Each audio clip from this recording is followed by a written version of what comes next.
So if you're like me, you probably spend a lot of time listening to podcasts about overlanding, watching YouTube videos about overlanding. And one of the things that I've noticed a lot recently is that there are a ton of people jumping on this bandwagon to talk about how overlanding is a scam, right? Tons of videos. If you literally just search for the word overlanding, the top 10 that come up are all overlanding is a scam, overlanding rips you off, these prices are too crazy, the overlanding tax is crazy. It's always something like that. So today I wanted to talk about why I think overlanding is not a scam. And in fact, I would argue that it's quite the opposite. So when I'm talking about overlanding, what I'm basically talking about is getting out and exploring, right? And what the trend or the theme of all these videos seems to be is that overlanding is a scam because people online that make YouTube videos, that have Instagram accounts that talk about overlanding, are pushing products on you or making you feel like you're insufficient or you don't have a nice enough rig if you don't go spend $1 million on tons and tons of rigs, things like that, which I could see that and I can agree with it to some degree. But that doesn't necessarily mean that overlanding itself is a scam, right? What it really means is that clickbait is a scam, right? Clickbait. People lying, people not being honest about their experiences with products, that kind of thing. That's what kind of makes overlanding a scam, and I can agree with a little bit.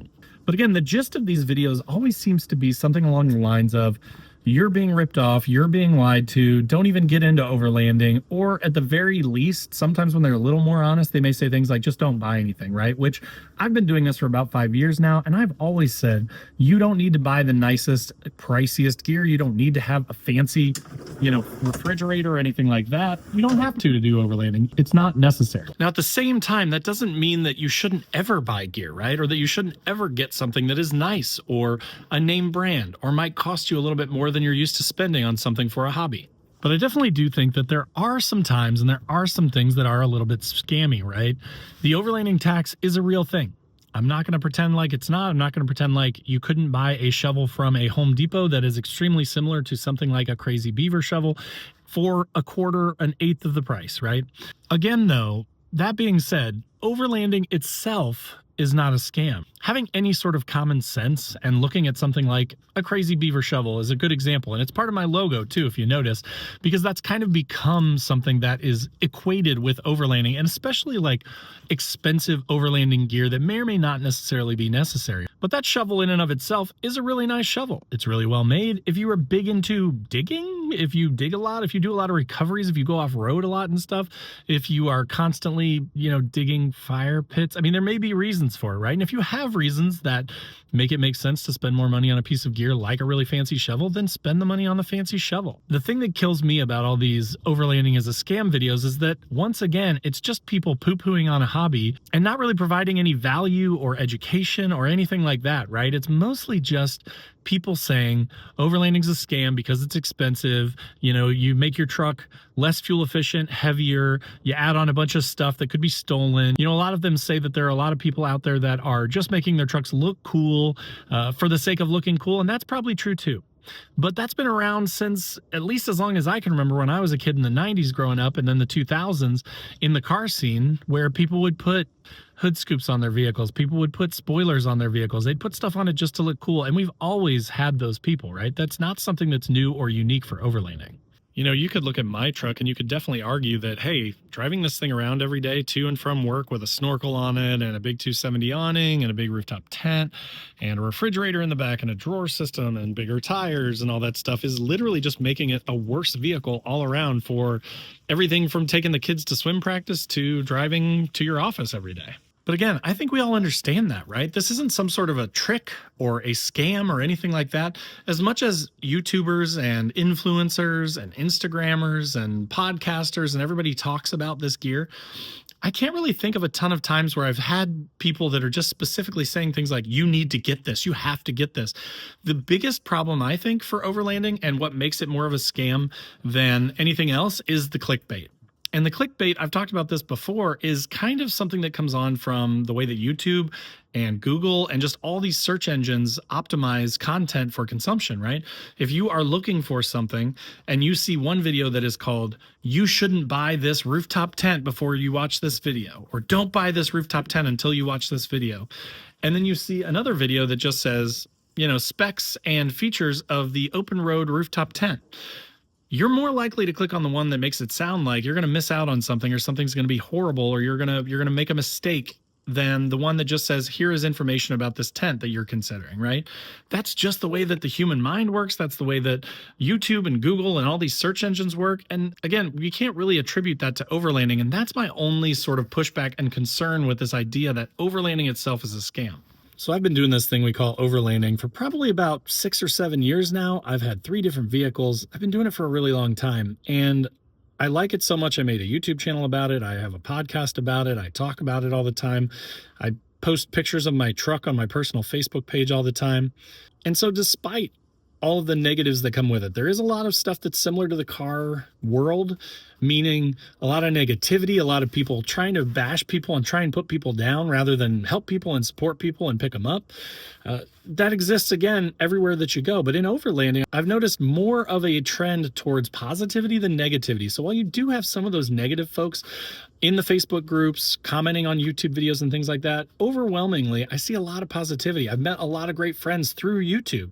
I've met a lot of great friends through overlanding events and stuff that I've gone to. I've gone on campouts here locally as part of a local overlander group, and I've met a bunch of great people that I've become friends with.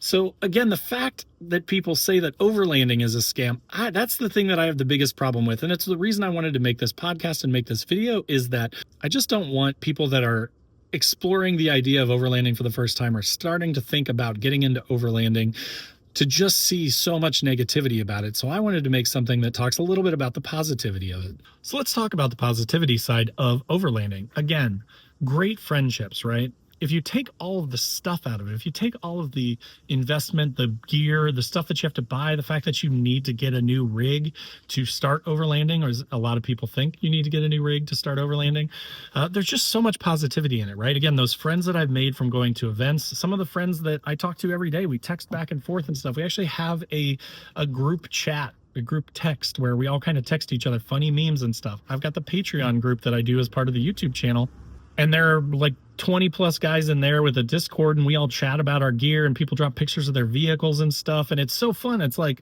you get to see these guys and girls like growing as people, growing as modifiers of vehicles, growing as truck people, off-roading people, overlanders, campers, right? And going out and having really cool new experiences that maybe they haven't had before, that make it something that is super valuable, even though it has a cost, right? And that's one thing I think we need to think about. The fact that people spend money, their own money, on overlanding gear, on vehicles, on things like that. It's their money. And that seems to be a trend that is coming up more and more, not just in overlanding, but all over social media. I think it's just a revenant of social media and the way that that functions. When you're behind a keyboard and you're not actually talking to someone, you feel like you're entitled to have the right to tell people how to spend their money or what type of gear they should get, or, you know, you should have bought this drawer system instead of that one. And it's changing the way that we all interact. It's making us lean towards the negative and lean towards bashing people instead of bringing people up. And I kind of hate that. And so again, I wanted to talk a little bit today about the positives of overlanding so that you don't think that overlanding is a scam. So now that we've talked a little bit about the relationships that you make and things like that, next I'm going to talk a little bit about vehicles and knowledge of vehicles. So when it comes to vehicles and things like that, the thing that I find really fascinating and interesting and positive that comes from overlanding is that you get a lot of people that, you know, otherwise wouldn't really be car people. Now, I've been a car person my whole life. I used to, you know, have sports cars and stuff and do autocrossing. And then I got a Jeep and got into off-roading and really enjoyed it. But, you know, having to use a vehicle to travel and be dependent on that vehicle makes it a little more necessary to learn things like basic maintenance, like how to troubleshoot if something goes wrong. If you get out in the middle of nowhere and you have a dead battery, having a jump starter and being prepared better, having tools in your vehicle. This just makes you a better all-around person, right? It makes you better prepared for just everything in life. So as far as overlanding being a scam, as far as just having a vehicle goes, yeah. Is it a little less convenient for me that I have a rooftop tent and all this stuff and a drawer system in the back? I can't really use my truck as a truck? Absolutely. So you need to think about that, right? But that's the thing is, I'm really dedicated to camping. I like to go out. I like to go camping a ton. And I don't really take that much stuff in my truck. Plus, I have my old truck. So if I really had to take stuff somewhere, I could use my old truck, or my wife has an SUV. So for me, it's not a problem. However, you know, these folks that say overlanding is a scam, don't build out your truck, don't put rotopacks on it, don't do all this stuff. If your lifestyle doesn't support it, they're kind of right in that regard, right? Like, you shouldn't make an overlanding vehicle into this big crazy thing if it totally kills the rest of your life. If you drive a lot for work, You don't want to get the biggest, baddest pickup truck that's going to get the worst gas mileage in the world to commute to work every day, right? So for you, something like a light SUV, like a Toyota Highlander or something might make sense. It may not be as capable as a Land Cruiser, but it's going to save you some money in the short run because the vehicle's less expensive, and it's going to get you better gas mileage for your daily driving, and you can still do a lot of fun exploring in something like that. So again, to just blanket say that overlanding is a scam and you shouldn't believe anything that you see online, and you should never buy any gear, and you should never pay, money for stuff that's maybe more expensive than other things, I just feel like it's too much of a blanket statement, and it's not really accurate for the benefits that come out of overlanding. And again, they never talk about the positives. They only talk about the negatives, and almost kind of get condescending about, the folks that want to have the nicer gear, the folks that want to have the nicer trucks. I personally am more of a budget-minded person. I tend to buy stuff that's less expensive. But that doesn't mean that other people that do or don't shouldn't, right? The budget overland people, the overlanding for the poor's people, they have awesome rigs. I love seeing like old square body Chevys and stuff. I love seeing, old Xteras. Like I had an '05 Xterra, and it's one of the favorite vehicles that I've ever had from an overlanding perspective because it had that enclosed SUV space in the back of it. All right, so third, and kind of to wrap up this episode, the last thing that I think makes overlanding not a scam, and in fact, a life-changing sort of thing, is the experiences that you get to have, right? We've talked about people that you get to meet. We've talked about learning about your vehicle and becoming more competent at being prepared and being able to take care of your vehicle. But now what I'm talking about is going out and seeing things that you otherwise wouldn't see, right? I can't tell you how many times, like after my Wyoming trip a couple of years ago, I came home and I'm showing these pictures and these videos, and I put together a movie. I'll put a card up here to it if you're watching on YouTube. And if you're listening on the podcast, jump over to the YouTube channel. There's a link in the description down below, but definitely check out the Wyoming trip video. Turned it into like a movie, like an hour and 20 minutes, but it was 2 weeks of exploring, driving around the Wyoming backcountry discovery route, again, seeing things that no one else sees, right? That very few people see. So this whole idea that overlanding is like commercialized and that it's sold out and that everything's too expensive, while true to some degree, doesn't necessarily mean it's a bad thing. And also, it's really easy to avoid that stuff. Again, if you have common sense, if your goal is to get in this to see new things, to explore, to have fun, to meet new friends, to become more, comfortable with your vehicle, with driving off-road, that's another thing that kind of goes hand in hand with the maintenance stuff, is just learning how to handle a vehicle in different conditions, mud to rain to snow. It helps me in everyday life, driving my vehicle when it gets to be winter and stuff.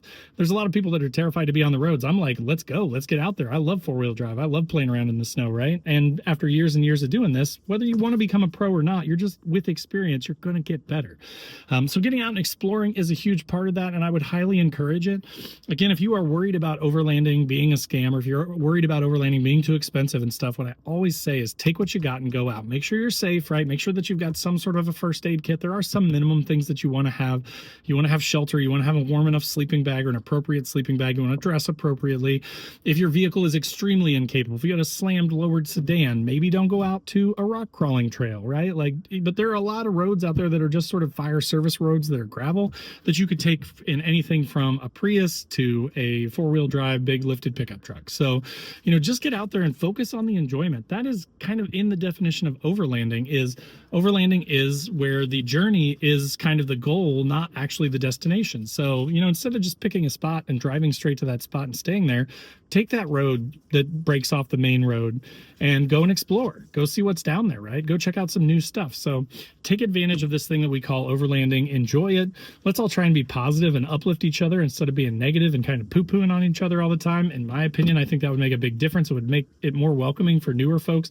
One of the things that I've tried to do is I created this group called Newbie Overlanders about 2.5 years ago now, but there's over 22,000 members in it, and it's growing every day, which is super exciting.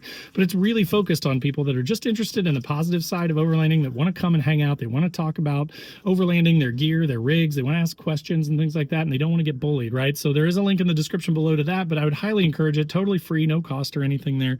But definitely come hang out in Newbie Overlanders, whether you're experienced or not, because that is a really cool place where a lot of people, where if you're listening to this, you're thinking, man, yeah, this guy's right. That would be a good place for you to hang out with like-minded people. So definitely we'd love it if you'd come and hang out there. But all right, guys, it's getting windy. I've unpacked some of the stuff from my drawers, and now I am ready to get ready for my next trip. So I'm going to wrap this thing up. I hope that was helpful for you. If it was, make sure if you're on YouTube to click that like button, click that subscribe button and the bell to be notified when new videos drop. I do a couple every week, so there's probably a ton of content on my channel for you guys around overlanding, around do-it-yourself modifications, budget modifications, vehicle and gear modifications, right? I talk about all that stuff primarily on the YouTube channel. If you're on the podcast, thanks so much for listening. I appreciate it. There's tons of great content on here too, especially about specifically just overlanding and specifically newbie type overlanding and things that I've learned over the last 5 to 7 years that I've been doing this. So definitely make sure that you add it to your favorites. Leave a 5-star review if you enjoyed the podcast. That helps a ton, and it shows other people that this is a good podcast for overlanding.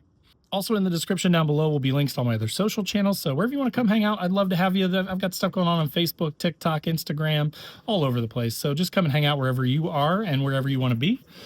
There's also a link to my website where we've got funny overlanding camping themed patches and stickers. So, you know, overlanders love stickers. We love patches, put them on our headliners, put them on our fridges, put them on our windows. So if you're into that stuff, definitely check those out. They're pretty funny ones, like I hate people so I camp. So definitely check those out. And then of course, below this video on YouTube is a join button. That's just kind of a passive way to support the channel. Gives you early access to the videos and the podcasts and everything. So if you want to check that out, check that out. If you want a more active way to be involved with all things overlanding, there's also a link to my Patreon page where we've got, as I mentioned earlier in the video, tons of awesome people. We hang out, we talk about our gear, we talk about our rigs in this Discord that we've got, and it's a ton of fun. So definitely check that out. But that will do it for this episode. I hope that was helpful for you guys, and we'll see you next time.